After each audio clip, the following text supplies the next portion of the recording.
Been able to falsify, refute the alleged physics of the situation, but essentially everything the government has told us about 9/11 is false. Let me offer an illustration. I've always been very suspicious of this scenario in which a ragtag group of terrorists with box cutters could overtake 4 commercial airliners. In my opinion, any group of American passengers confronted with a couple of terrorists with box cutters would have beaten them to death with their luggage. So let me offer you my top 10 reasons for thinking they are fake. And where's Paul Schaefer when you need him? Number 10 top reason for thinking the hijackers are fake. Their names do not appear on any passenger manifest. That's not easy to arrange, my friends. If you know of any other case, I'd be interested in hearing it. Number 9, none of them were subject to any autopsy. Would have been interesting, powerful evidence if in fact we had some bodies here to offer some proof, but there is none. Number 8, top 10 reason for thinking these hijackers are fake. 5 to 7 at least have turned up alive and well and living in the Middle East. They've even been interviewed by the BBC and The Guardian in the UK. Now, I dare say that if they were actually killed in the impact of these airliners, then it's even more difficult to imagine how they could have arranged those interviews. Yeah. Reason number 7. The FBI, nevertheless, has not revised its list. This is quite surprising. They have to be aware. David Ray Griffin's second book on 9/11, the 9/11 Commission Report, Omissions and Distortions, makes this point as his number 1 item. They have to know, yet they have not revised their list. As an aside, I expect we're going to see some backtracking and equivocating now, and they're going to be saying, well, maybe they aren't really sure about all the names on their list.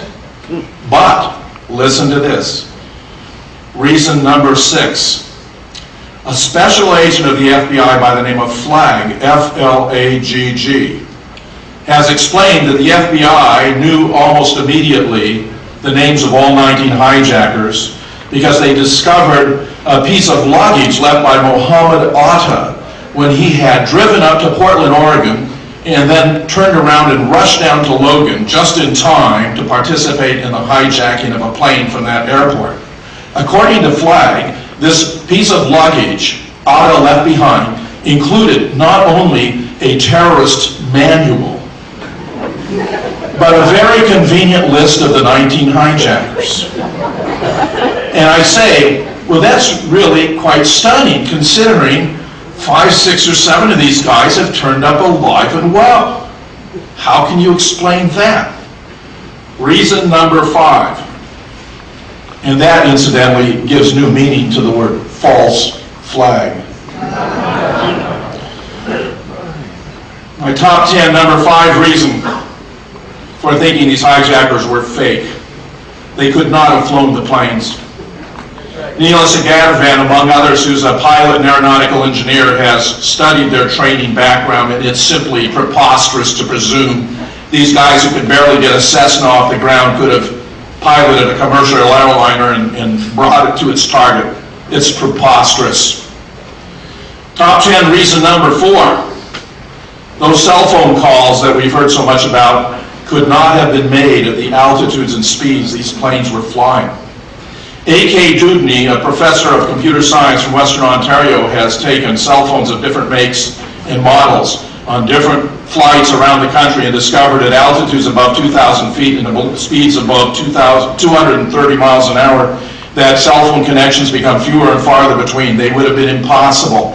And that, of course, would include the one you've all heard about from alleged passenger Mark Bingham, where he calls his mother and says, "Mom, this is Mark Bingham.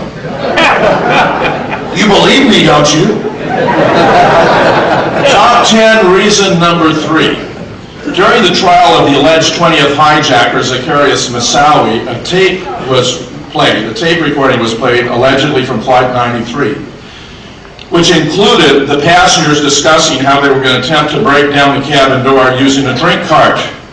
One astute student of the case wrote me to point out that this was ostensibly a cockpit voice recording, and that cockpit voice recorders do not record voices in the passenger compartment. Top 10 reason number 2 why these hijackers appear to be fake. The last words attributed on that tape to the hijackers who were facing imminent death was Allah Akbar, which is Arabic for God is great, God is great. According to a Muslim member of Scholars for 9/11 Truth, the last words that a devout follower of Islam should say when confronting imminent death is not those words, but rather, in Arabic, there is but one God, Allah, and Muhammad is his prophet. I therefore suggest that the writers assigned to this script simply didn't know enough to get it right. Number 1, top 10 reason number 1 for believing these hijackers were fake. Zacharias Moussaoui, this April, was subjected to a trial to determine whether he should be punished by life imprisonment or even death for not coming forward to reveal the plot, which the government maintained, had he done, would have enabled the government to have intervened and saved lives. I make 3 observations. A year before, April last, Zacharias Moussaoui confessed to a different plot.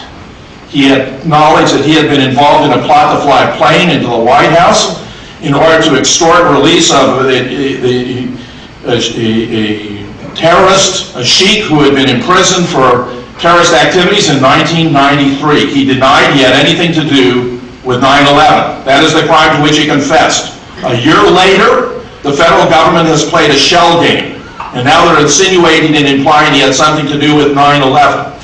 As my good friend Webster Tarpley has observed, this man had no obligation to come forward and to confess his involvement in a plot, even if he had been involved in 9/11. We still have something here known as the Fifth Amendment. He had no obligation to incriminate himself. Third, and most tellingly, and this must have been incredibly embarrassing to the government, an FBI agent testified he'd been following Moussaoui. He'd been observing him taking this flight training. He had suspected that he might be involved in a terrorist plot, even to fly planes into the trade towers, though he suggested later that was merely a lucky guess. He testified under oath that he had told his supporters, his superiors, about his suspicions, not once, not twice, 70 times. And I say to you, 5 or 6 might be excused as ordinary incompetence. 20 or 25 may be criminal neglect. 70 times has to have been a matter of direct policy, deliberate policy. They were keeping these guys in reserve so they could use them as their cover story when the government itself perpetrated these dastardly terrorist acts.